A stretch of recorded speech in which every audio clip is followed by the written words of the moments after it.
Nyawang pasuryanmu ing tawang ketaman ayune sriwulan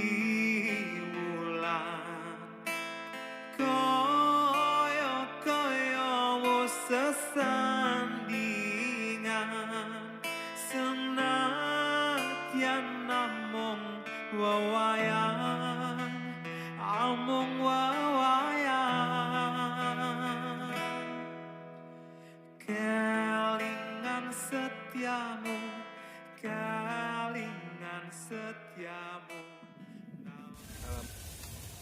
Assalamualaikum warahmatullahi wabarakatuh.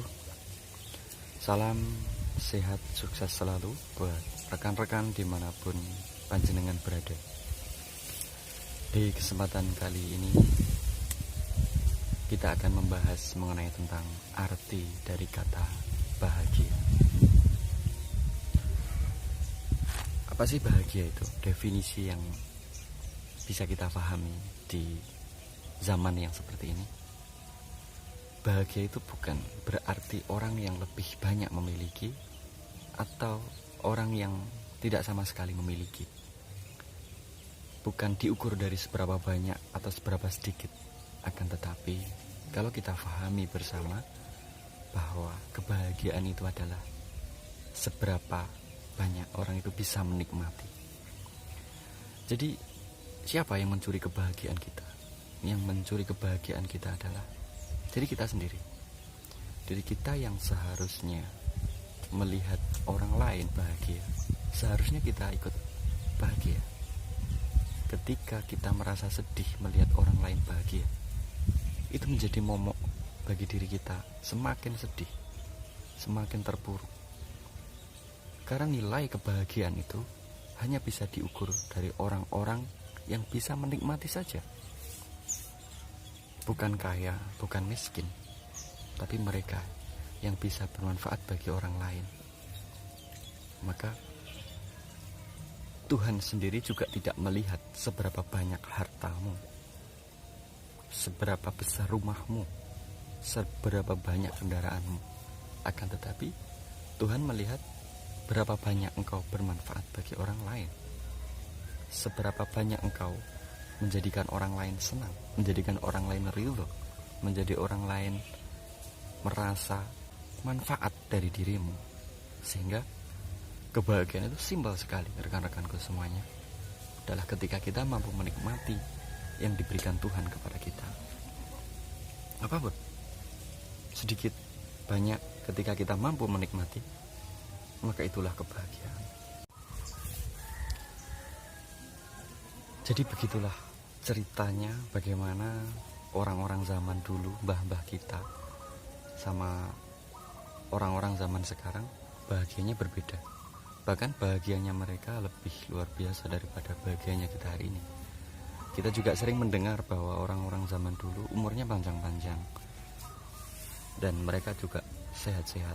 Tapi hari ini kita melihat orang-orang zaman sekarang mudah terkena penyakit, mudah terserang penyakit.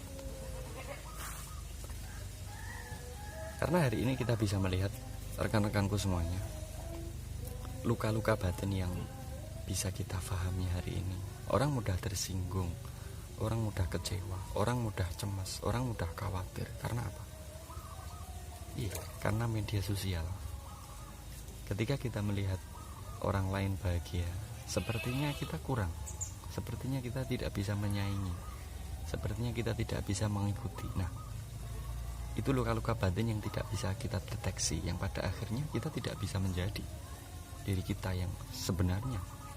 Padahal Tuhan menginginkan kita menjadi diri kita yang maksimal, diri kita yang sebenarnya.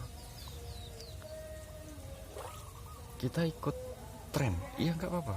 Kita ikut zaman, ya gak apa-apa. Tapi batasi itu di kemampuan kita, di kemampuan finansial kita. Tapi hari ini banyak yang menuntut untuk harus mengikuti, harus menselaraskan. Nah, ini yang mencuri kebahagiaan kita adalah kita lupa kita tidak bisa menikmati yang Tuhan berikan, tapi kita terus mengejar yang belum diberikan.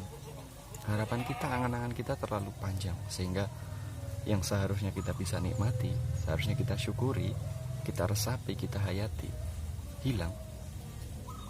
Maka tidak ada habisnya ketika kita itu menuruti apa yang ada di zaman yang serba instan ini kan. Oke. Contoh misal, ketika ada kita mengupload foto, kita sudah di tempat yang indah, di restoran, di tempat makan, atau di tempat-tempat wisata yang indah, kita upload. Yang like sedikit, yang komentar sedikit, itu aja udah luka batin. Nah, ini salah satu penyebab juga, karena kita tidak bisa menjadi diri kita yang maksimal. Kita butuh diakui banyak orang, butuh dihargai semua orang. Apakah kita bisa membuat orang lain semuanya bahagia karena kita? Tidak. Karena kita lupa pada diri kita, lupa pada hati kita, lupa pada jati diri kita. Padahal Tuhan tidak menilai seberapa banyak engkau dihargai, dihormati, diakui banyak orang. Akan tetapi Tuhan mengharapkan engkau mengakui kehadiranmu itu adalah sebuah nikmat. Adanya engkau di muka bumi itu adalah sebuah anugerah. Tapi kita tidak sadar kalau kita itu ada. Nah, ini salah satu penyebab kita tidak bahagia. Yang salah satu penyebab kita lupa akan jati diri kita, lupa akan esensi hidup yang Allah berikan kepada kita.